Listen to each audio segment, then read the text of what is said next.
महात्मा जी, जय सच्चिदानंद जी। जय सच्चिदानंद। महात्मा जी, आज हमें कृपा करके ये बताइए, हम अपने बच्चों को श्री गुरु महाराज जी से किस प्रकार जोड़ें? श्री गुरु महाराज जी से बच्चों को जोड़ने का जी।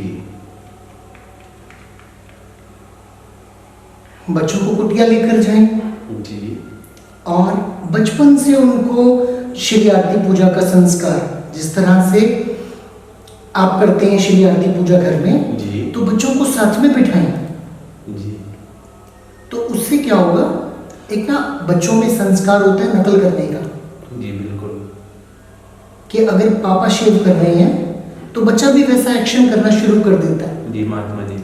तो जब आप श्री आरती पूजा करेंगे तो आपके बच्चे भी वही करेंगे, इंटरेस्ट लेना शुरू कर देंगे। जी। तो उनका जुड़ाव कहीं ना कहीं श्री गुरु महाराज जी से। ठीक है ना। जब भी रविवार के सत्संग में आप कुटिया में जाते हैं, जी। कुटिया में कोई लंगर है तो छोटे से छोटा बच्चा भी है तो उसको कोई ना कोई सेवा, बिल्कुल, कि आप बेटा चम्मच बांट दो, आप अचार बांट दो, आप रोटी बांट दो, तो उसको लंगर में सेवा करने का संस्कार बन जाएगा। जी। एक्चुअली क्या है कि ज्यादातर टाइम जो है आजकल बच्चों का वो मोबाइल पे स्पेंड हो रहा है। बिल्कुल जी। छोटे छोटे बच्चे पता नहीं क्या क्या मोबाइल पे इंटरनेट में देख रहे हैं, तो वहां से उनकी जो प्रोग्रामिंग है वो अलग तरह की हो जाती है और वो फिर अपने मम्मी पापा के कहने से और श्री गुरु महाराज जी के दरबार से दूर होते जाते हैं। जी बिल्कुल, ऐसा है। ठीक है ना। तो बच्चों को थोड़ा सा कंट्रोल करें कि वो मोबाइल से, एक्चुअली में क्या है कि आज का हर बच्चा एक ही बात बोलता है कि मैं मोबाइल से इंफॉर्मेशन कलेक्ट कर रहा हूँ। जी बिल्कुल। मतलब मुझे नॉलेज गेन हो रही है टीवी देखकर, और रियलिटी जो है कि नॉलेज जो है वो बुक्स पढ़ के आती है। जी। टीवी और मोबाइल से सिर्फ इंफॉर्मेशन आती है। जी। जी। इंफॉर्मेशन में और नॉलेज में बहुत अंतर है। जी। हमने अपने बच्चों को इतनी सुविधाएं प्रदान कर दी हैं, इतनी अनुकूलता प्रदान कर दी है जी। कि वो जरा सी भी डिफिकल्टी आ गई तो वो टॉलरेट ही नहीं कर सकता। जी। जी बिल्कुल। पर महापुरुष बोलते कि जो सुविधाएं हैं वो दुर्योधन को जन्म देती है, अनुकूलता दुर्योधन को जन्म देती है और प्रतिकूलता अर्जुन को जन्म देती है। तो आपको ये डिसाइड करना पड़ेगा, आपको अपने बच्चे को दुर्योधन बनाना है या आपने अपने बच्चे को अर्जुन बनाना है। जी। महात्मा, जैसे आजकल की पढ़ाइयों में मतलब समय नहीं निकल पाता बच्चों के पास, या जो बड़े बच्चे हैं जॉब में लग जाते हैं उनको समय नहीं मिल पाता है, तो ऐसी स्थिति में क्या किया जाए? ये तो एक एक्सक्यूज है। व्हाट्सएप चलाने का, फेसबुक चलाने का, गेम्स खेलने का टाइम कहाँ से मिलता है? जी। इतनी पार्टीज अरेंज करते हैं आजकल के बच्चे। जी। जो जॉब्स में भी जाते हैं तो मूवीज देखने जाते हैं, वो 3-3 घंटे का टाइम कहाँ से मिल जाता है? श्री आरती करने में लगते हैं 20 मिनट्स और मूवी देखने में लगते हैं 3 आवर्स। जाओगे, आओगे, खाना खाओगे, तो इट विल टेक टाइम। जी। जी। तो ये तो एक्सक्यूजेज है। जी ठीक है। ठीक है ना।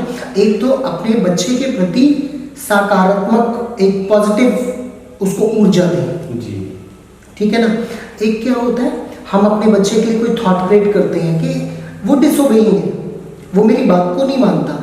थॉट कैसा है? लाइक व्हाट्सएप, मैंने यहाँ से किया, आपने रिसीव किया। जी बिल्कुल। तो अपने बच्चे के लिए पॉजिटिव सोचें। जी बिल्कुल। ठीक है ना। हम सब कुछ अच्छा करते हैं पर पॉजिटिव सोचते नहीं हैं, जी। तो उसका जो रिजल्ट है वो नेगेटिव हो जाता है। ठीक है ना। बच्चों को श्री गुरु महाराज जी के श्री जीवन चरित्र पढ़ के श्री गुरु महाराज जी की लीलाएं सुनाइए। जी बिल्कुल। तो उनके मन पर कहीं ना कहीं, और सबसे बड़ी बात यह है, बच्चा जितना छोटा होगा उसको श्री गुरु महाराज जी के चरणों में लगाना उतना सरल होगा। जी। जितना वो बड़ा होता जाएगा उसके जो संस्कार हैं वो जटिल होते जाएंगे, उनको कन्वर्ट करना मुश्किल हो जाएगा। जनरली हम क्या सोचते हैं, थोड़ा बड़ा होने दो, थोड़ी समझ बढ़ने दो, और जैसे जैसे उसकी समझ बढ़ती है वो रिजिड हो जाता है, फिर वो हमारे अकॉर्डिंग चलने से मना कर देता है। जी। है ना। अपने बच्चे को जब उसको समर वेकेशन होती है शिनंगली साहिब में लेकर जाइए, दर्शन करवाइए, कुटिया में संतों के पास में भेजिए कि संडे का दिन है, आज 4-5 घंटे कुटिया में सेवा करके आओ, टाइम स्पेंड करो। तो वो आत्मा जब कुटिया में जाएगी, कुटिया की जो पॉजिटिव एनर्जी है, पॉजिटिव वेव्स हैं, तो वो भी तो उसके अंदर जाएंगी, तो उसका मन चेंज होगा, श्री गुरु महाराज जी में लगेगा। अदरवाइज तो देखिए बेसिकली जो सबसे बड़ी प्रोग्रामिंग है ना, वो तो माँ के गर्भ में हो सकती है जी। आप जैसे संस्कार देना चाहिए अपनी संतान को उस समय में दे सकते हैं। और फिर भी अगर बच्चे छोटे हैं तो उनको श्री आरती पूजा में अपने साथ बिठाएंगे, कुटिया लेकर जाएंगे, श्री गुरु महाराज जी की लीलाएं सुनाएंगे। अभी क्या होता है, जब बच्चे छोटे थे हम उनको लेकर जाते थे, अब वो बड़े हो गए तो वो जाना नहीं चाहते। एक तो ये भी इसका सबसे बड़ा कारण है कि वो देखते हैं हमारे माता पिता इतने सालों से कुटिया जा रहे हैं पर इनमें कोई चेंज नहीं आया, इनके संस्कार तो वैसे के वैसे ही हैं। जब तक वो आपका चेंज नहीं देखेंगे तब तक नहीं हो जाएंगे। और फिर हर आत्मा को इस समय फायदा चाहिए कि मैं ये करूं तो उससे मुझे बेनिफिट क्या होगा। लालच है, लालच है। दो बातें होती हैं इस संसार में। सबसे बड़ी बात क्या है कि पहले आप देखो फिर विश्वास करो जी। और भक्ति मार्ग में क्या है, पहले विश्वास करो और फिर देखो। बिल्कुल कि आप विश्वास करोगे तो फिर श्री गुरु महाराज जी की कृपा आप पर बरसनी शुरू हो जाएगी। कि गायन भी तो है ना, आपकी कृपा सब पर भारी, जो समझे वो है अधिकारी और जो ना समझे वो नाकारी, आप हैं साँचे और पाबंद। ठीक है ना। तो बच्चे को विश्वास करना सिखाएगा कौन? बिल्कुल पेरेंट्स ही सिखाएंगे ना। तो उस हिसाब से उसका संस्कार धीरे धीरे चेंज होता जाएगा और वो श्री गुरु महाराज जी के चरणों से जुड़ जाएगा। तो बच्चे के कुछ संस्कारों को हमें बदलने की जरूरत है जी। बिल्कुल कि जब मुझे देखिए जो मन होता है ना, जब वो खाली होता है, खाली मैदान है, अगर उसमें कोई बीज नहीं डालते हम भूमि पर तो घास उग जाएगी, बेकार के पौधे से उग जाएंगे जिनका कोई यूज नहीं है।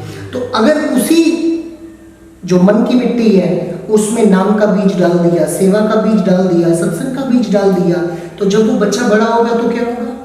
जनरली माँ बाप पता क्या सोचते, बच्चा अगर कुटिया से जुड़ जाएगा तो वो साधु ना बन जाए, वो घर ना छोड़ जाए। साधु बनना इतना आसान नहीं है, कोई नहीं बनता जी। साधु जीवन जितना मुश्किल जीवन है जी। आज का बच्चा उतनी तितीक्षा कर ही नहीं सकता, उतनी सहन अपने माता पिता की बात को सहन नहीं कर सकता, और साधु बन के तो पता नहीं किस किस की बात को सुनना पड़ेगा, सहन करना पड़ेगा। तो आजकल के माँ बाप इस वजह से भी कुटिया से दूर रखते हैं, और बाद में जब वही बच्चा बड़ा होने के बाद में उनको सुनता नहीं है, उनकी सेवा नहीं करता, तो वो सिर्फ फिर कहते फिरते हैं मेरे बच्चे में संस्कार नहीं है। तो कमी किसकी थी? पेरेंट्स की, कि उन्होंने संस्कार नहीं दिए। और अगर वो बच्चा गुरुमुख बनता, कुटिया से जुड़ता, उसका सेवा करने का संस्कार होता जी। तो वो अपने माँ बाप की सेवा नहीं करेगा क्या? बिल्कुल जरूर करेगा। तो संस्कार देना किसका काम था? पेरेंट्स का ना।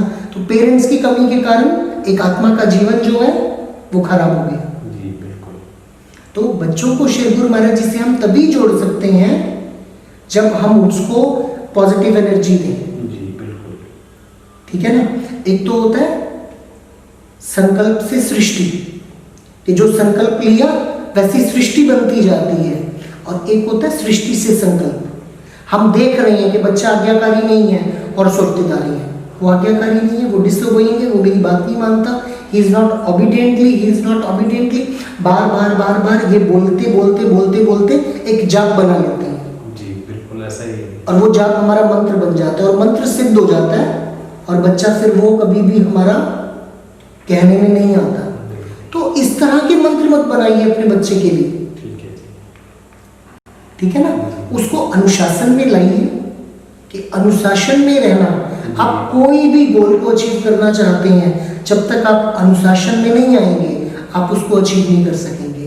तो सबसे पहले कुटिया जाने का नियम आप खुद बनाइए, बच्चे को बनवाइए, घर में श्री आरती पूजा कीजिए, रोज प्रति बच्चे को श्री गुरु महाराज जी की एक श्री लीला को सुनाइए, या उसको बोलिए बेटा आप पढ़ो मुझे सुनाओ जी। तो बच्चे का लगाव श्री गुरु महाराज जी के चरणों से होता जाएगा। जी जी जी। महात्मा जी आपका बहुत बहुत धन्यवाद, बहुत अच्छे वचन सुनने को मिले।